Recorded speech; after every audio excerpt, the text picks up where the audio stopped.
फैजाबाद धरना अमल दरामद केस में अहम पेशरफ्त। इंक्वायरी कमीशन ने साबिक डीजी ISI फैज हमीद को बयान रिकॉर्ड कराने के लिए अगले हफ्ते तलब कर लिया। इस्लामाबाद हाई कोर्ट ने चेयरमैन PTI को बानी PTI से जेल में मशावरत की इजाज़त दे दी। निगरान हुकूमत की जानिब से मुखालिफत पर अदालत ने गैर जानिबदारी पर सवाल उठा दिया। शफाफ इंतखाबात ना हुए तो जमहूरियत डीरेल और मईशत बर्बाद हो जाएगी। PTI से निशान ले लिया तो 227 नशिस्तें किसके पास जाएंगी?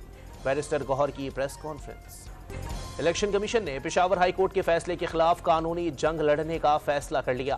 सराय के मुताबिक election commission Peshawar high court का फैसला वहीं चैलेंज करेगा।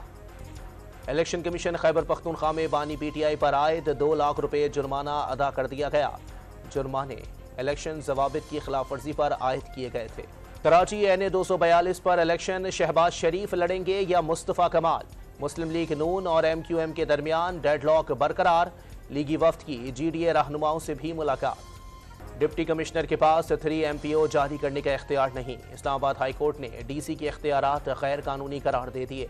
शहरियार आफरीदी और शानदाना गुलजार गिरफ्तारी केस का फैसला जारी। कराची के बिजली सार्फिन को फिर जबरदस्त झटका लग गया। नेपरा ने कराची के लिए बिजली ₹1.72 फी यूनिट महंगी करने की मंजूरी दे दी।